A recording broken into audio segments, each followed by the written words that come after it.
سرسبز اس گلزار کے یہ پھول ہیں عطار کے، مردہ دلوں کو دے جلا، ہادی ہے طلبگار کے، طلبگار کے۔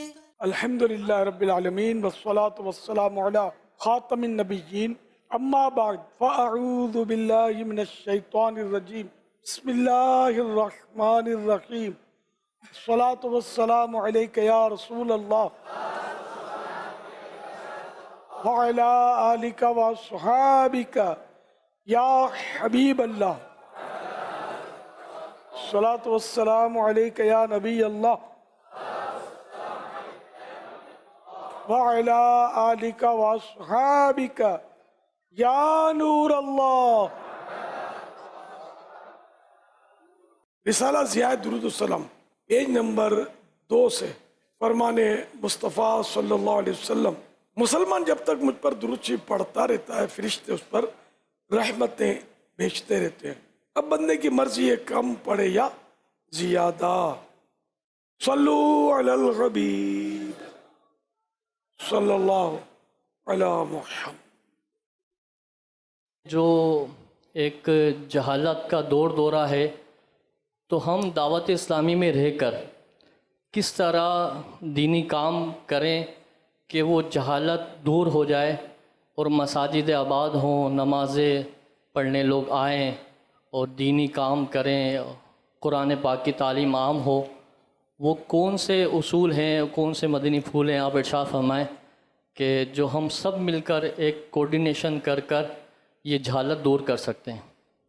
اللہ اللہ، ہم کو مطلب نرمی سے محبت سے کوشش کرنی ہے کہ اچھے الفاظ کا انتخاب کرنا ہے، تاکہ کوئی مطلب یہ نہیں کہ ہم سے مطلب دور نہ ہو، اس کا دل بھی نہ دکھے، تو جھٹکا بھی نہ لگے، چوک بھی نہ لگے اس کو۔ تو بگاڑ ہر طرف ہے، گناہوں کا سیلاب چاروں طرف آیا ہوا ہے، تو ہمیں حکمت عملی سے سب کو مطلب قریب لانا ہے۔ تو یہ اصل کام تو دیکھو کرنے سے ہوگا۔ حالات تو واقعی ایسے ہیں کہ کلمہ پڑھنا بھی نہیں آتا، ایسے بھی لوگ ملیں گے آپ کو۔ سندھ تو سندھ، کراچی میں بھی بولتے ہیں وہ اندرون سندھ، لیکن ایکچولی یہ سندھ ہے، کراچی۔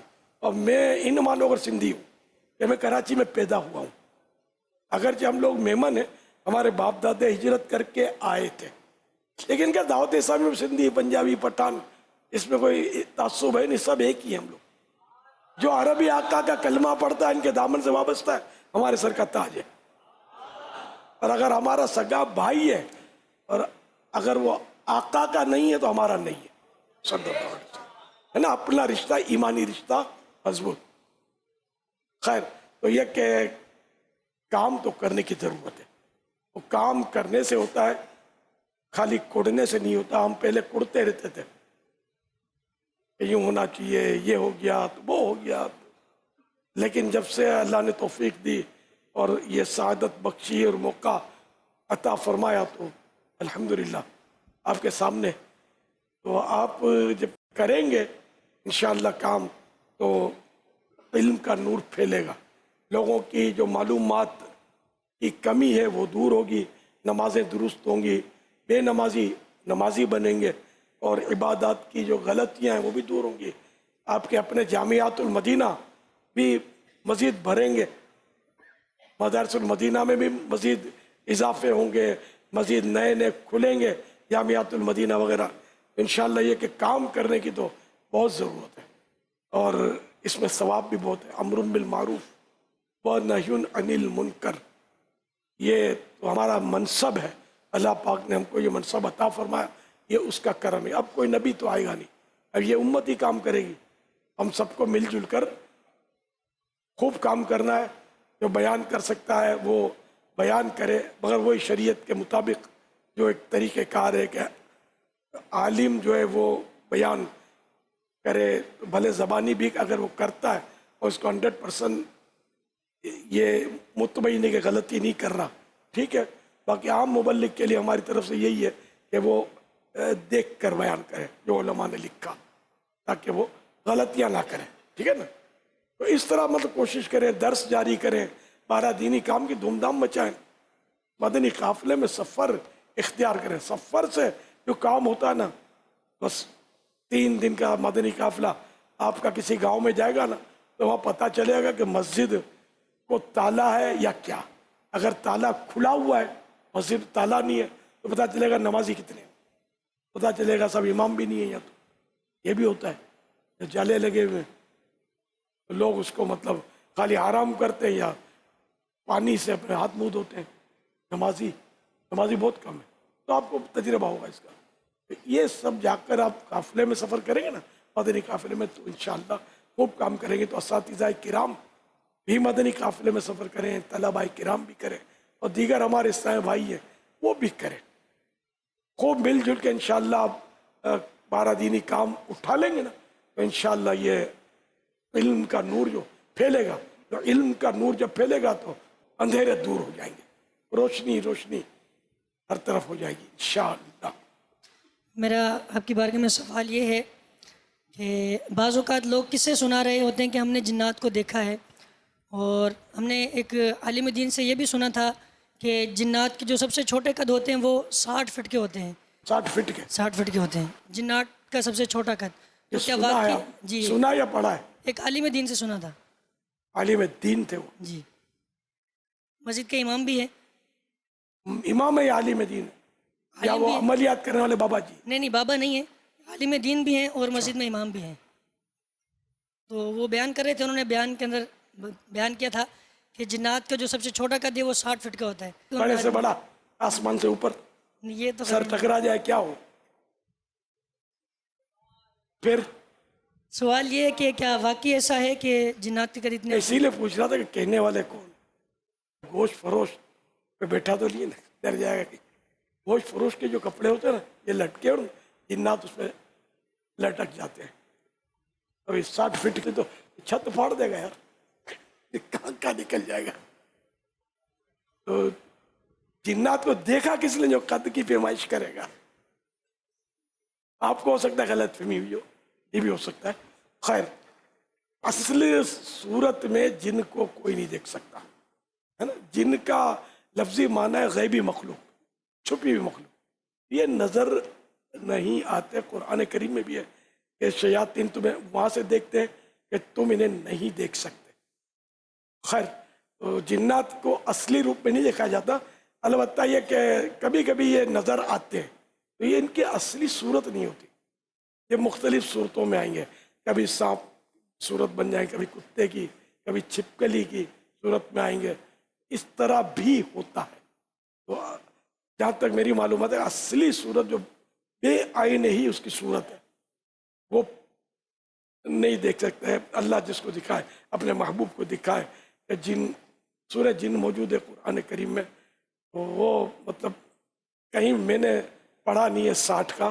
البتہ یہ کہ گھر میں بھی آتے ہیں، لوگوں پر حاوی بھی ہو جاتے ہیں. 60 فٹ کا کسی پر حاوی ہوگا تو کچی عمر نکال دے گا اس کے. اللہ بہتر جانے. وہ بھی چھوٹا، بڑا تو خدا جانے کتنا ہو. پھر یہ الگ بات ہے کہ کوئی جن اپنے آپ کو بڑا کر کے دکھا دے. ایک اسلامی بھائی تھے مبلغ، وہ پہلے وہ گلی میں چھری لے کر کھڑا ہو جانا، لوٹ لینا، اس طرح کا کام کاج کرتے تھے وہ. تو ایک بار وہ مجھے بتا رہے تھے کہ ایک بار میں رات کو دیر سے اپنے آوارہ گردیاں کر کے گھر جا رہا تھا، کرتا تھا میں چوریاں.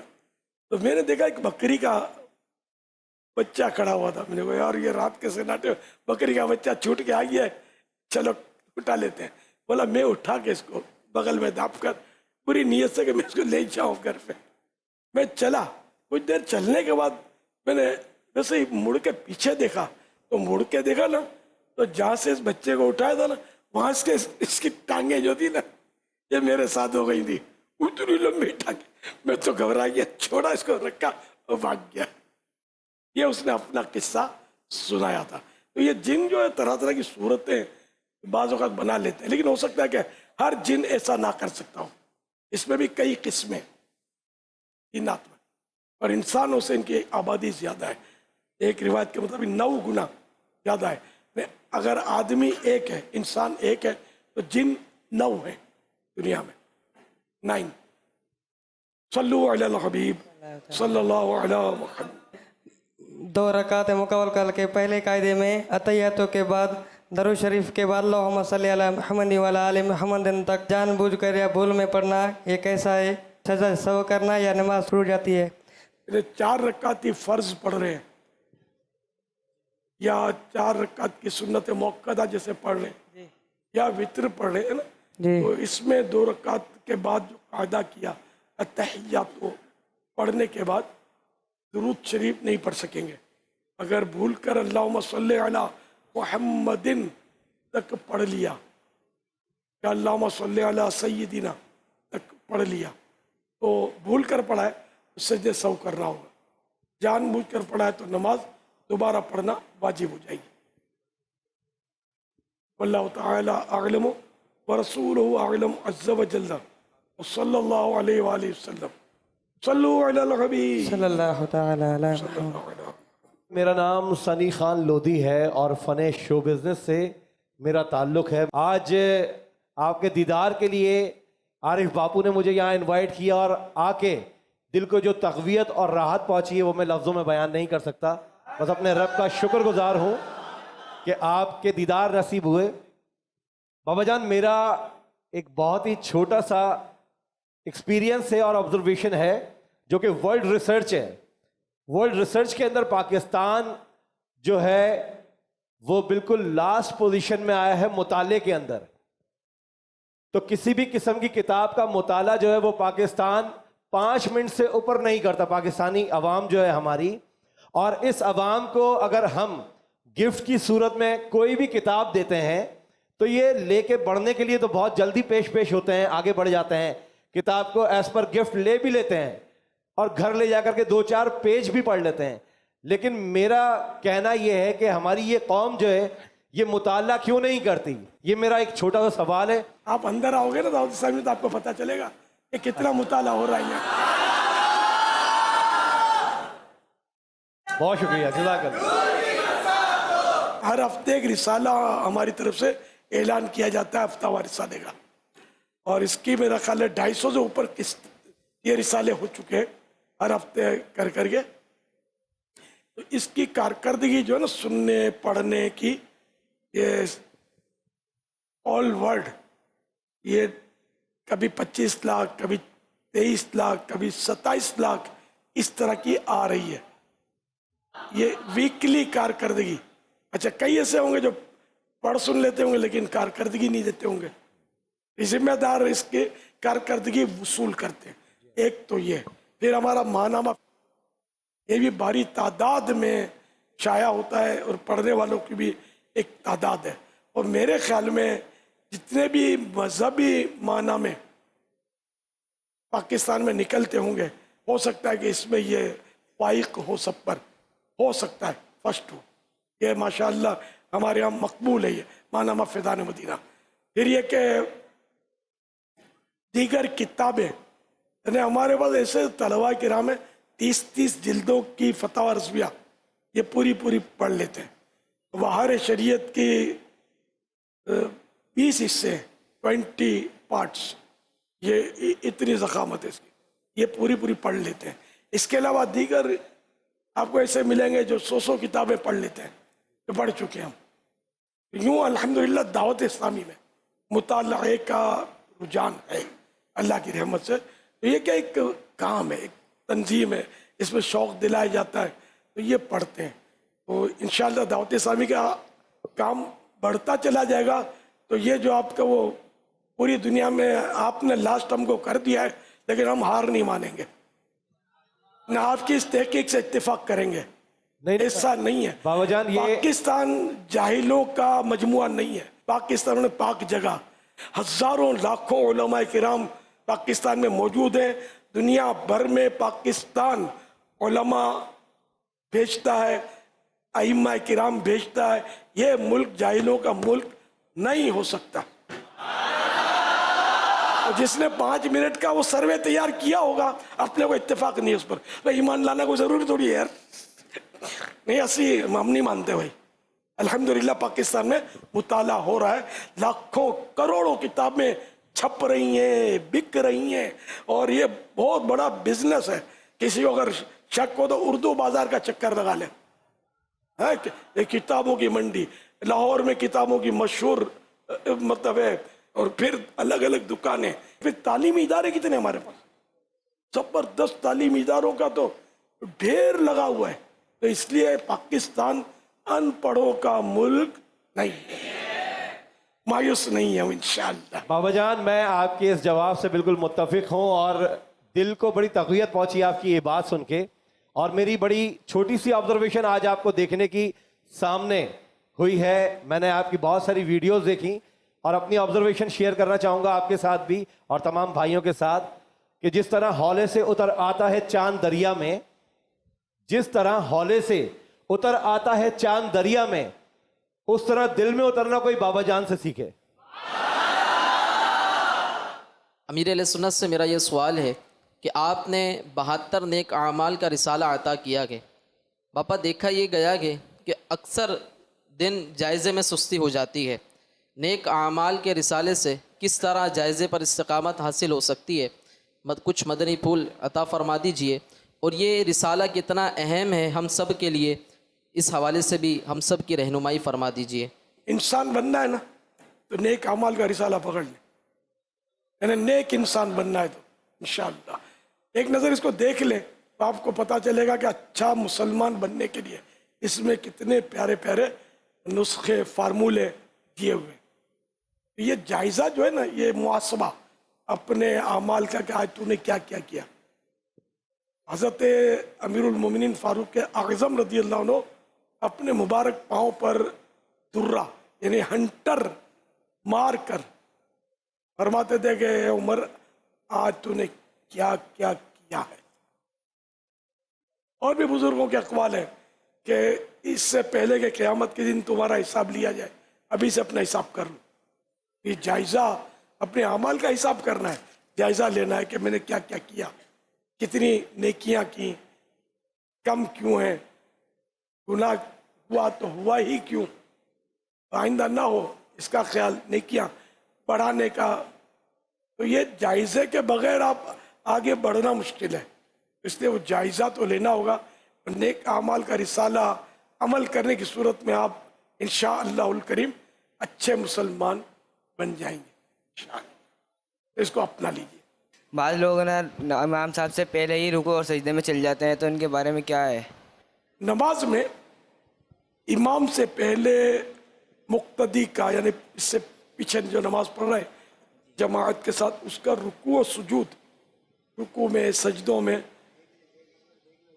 چلا جانا، رکوع سجود وغیرہ میں چلا جانا، یا اس سے پہلے سر اٹھانا، یہ مکروہ تحریمی ہے، ناجائز و گناہ ہے. حضرت سیدنا ابو ہریرہ رضی اللہ عنہ فرماتے ہیں جو امام سے پہلے سر اٹھاتا اور جھکاتا ہے اس کی پیشانی شیطان کے ہاتھ میں ہے. اللہ کریم کے آخری نبی صلی اللہ علیہ وسلم فرماتے ہیں جو شخص امام سے پہلے سر اٹھاتا ہے کیا وہ اس بات سے ڈرتا نہیں کہ اللہ پاک اس کا سر گدھے کا سر کر دے، گدھے جیسا منہ.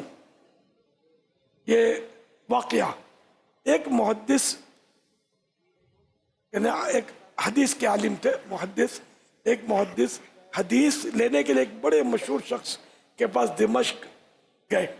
دمشق ایک ملک شام کا دارالخلافہ ہے، بڑا شہر، مشہور شہر ہے.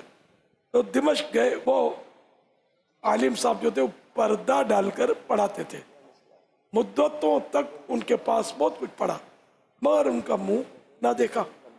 جب زمانہ دراز گزرا اور ان محدث صاحب یعنی استاد محترم نے دیکھا کہ ان یعنی شاگرد کو علم حدیث کی بہت خواہش ہے، تو ایک روز استاد صاحب نے پردہ ہٹا دیا. شاگرد دیکھتے کیا ہے کہ ان یعنی استاد صاحب کا گدھے ایسا منہ ہے.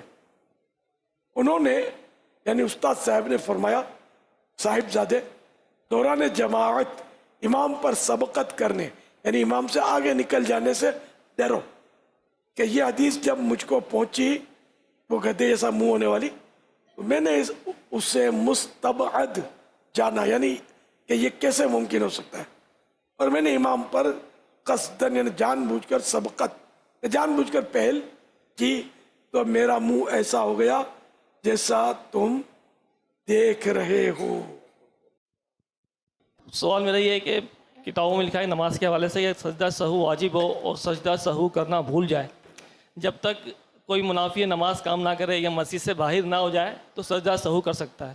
اگر ہم نے سلام دونوں طرف پھیر دیا اس کے بعد درود شریف پڑھا تو اب کیا ہم سجدہ سہو کر سکتے ہیں یا نہیں کر سکتے؟ درود شریف پڑھنا منافی نماز نہیں ہے، نماز سے الٹ نہیں ہٹ کر رہی ہے. اگر آئے تو اگر نہیں یہ اس میں نہیں آئے گا. یہاں سجدہ سہو کر سکتے ہیں.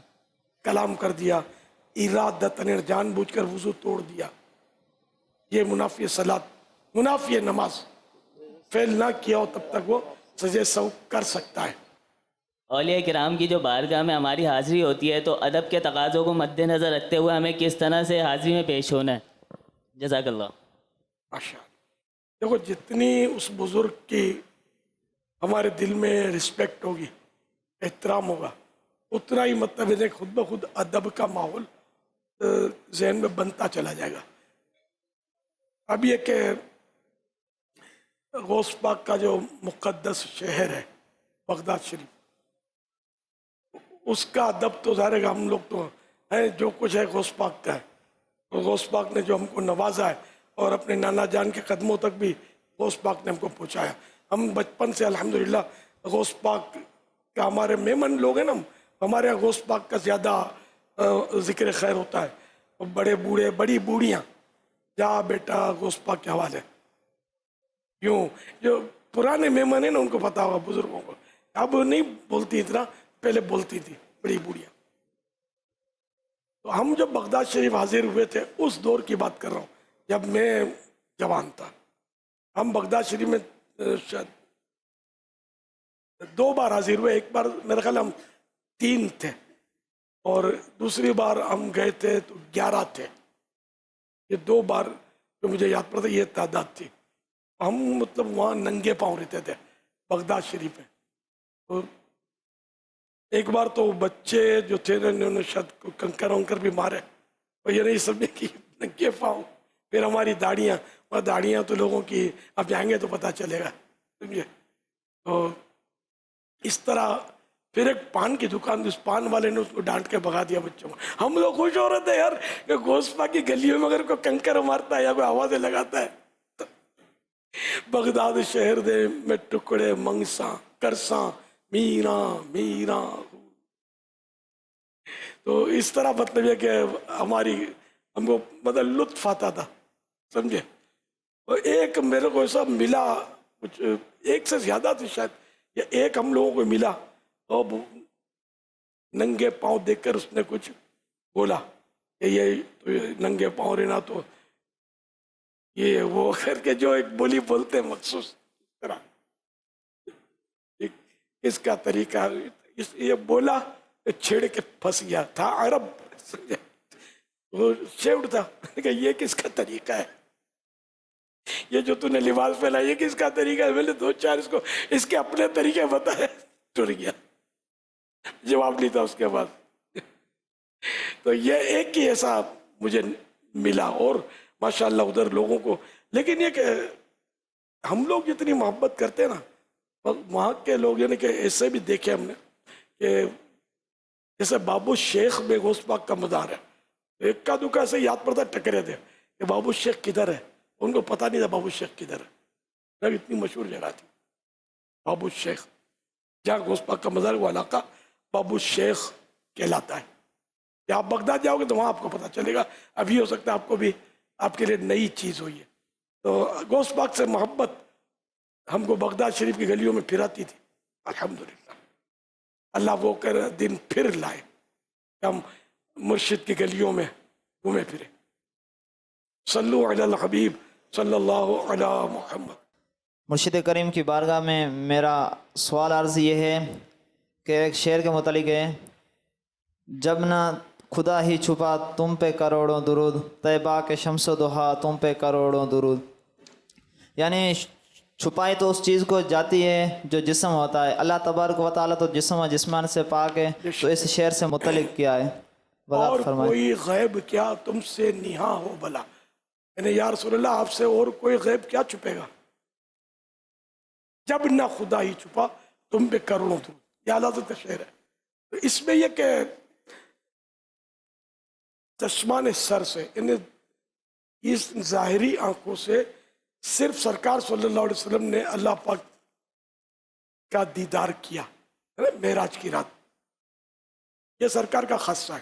اگر جاگتی حالت میں دوسرے کے لیے کوئی مانے تو یہ کفر ہے, سمجھے.